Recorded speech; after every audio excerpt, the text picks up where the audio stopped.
Washington Bureau. Hi everyone, I'm Lynn, the Chicago Sun-Times Washington Bureau Chief, back home in Chicago with a special edition of DC Debrief.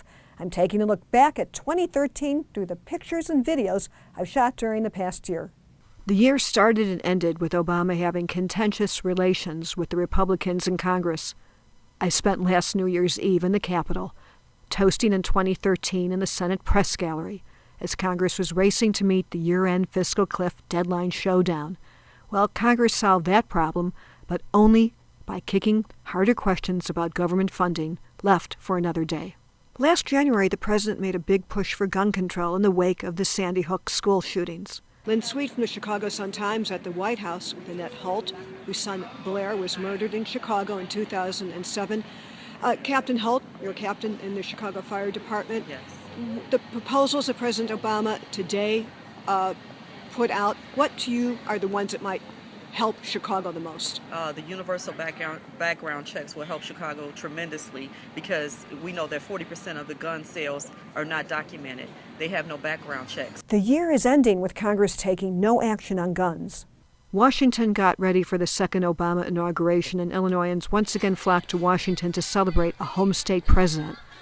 The Illinois State Society threw its Illinois-themed Inauguration Ball. President Obama was sworn into his second term on January 21st. So help you God? So help me God. Congratulations, Mr. President. The annual White House Correspondents Association dinner in April, as always, brought Hollywood to the Potomac. I'm nominating Penny Pritzker to serve as my Secretary of Commerce. In May, President Obama tapped friend and fundraiser Penny Pritzker to be the next Commerce Secretary. Later in May, a rainstorm created a rare unscripted presidential photo. That's President Obama at a Rose Garden press conference with the Turkish Prime Minister. Senator Mark Kirk returned to the Senate in January after a year-long absence to recover from his stroke. Here's Kirk in May at an event with now former Transportation Secretary Ray LaHood, and also in May at an Illinois constituent coffee with Senator Dick Durbin. This is a behind-the-scenes look at President Obama in the Oval Office at an August bill signing. Well, the end game is to negotiate. You can't get a deal if you're not willing to negotiate it. Troubling to me that not a single Republican would step up and allow us to start the debate on whether or not we avoid the debt ceiling. In October, a partial federal government shutdown, the result of deadlocked Democrats and Republicans in Congress. In November, Democrats were on the defensive due to the botched rollout of Obama's health care plan.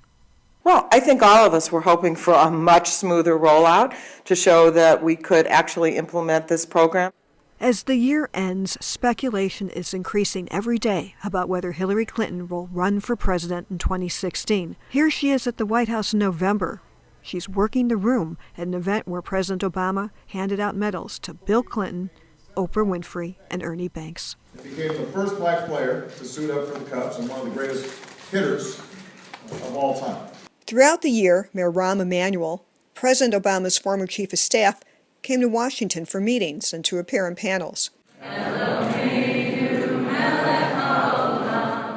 As 2013 drew to a close, the Obama White House hosted receptions to mark Hanukkah and Christmas. I'm Lynn from the Chicago Sun-Times. Thanks for joining me in a look back at 2013. Happy holidays, everyone.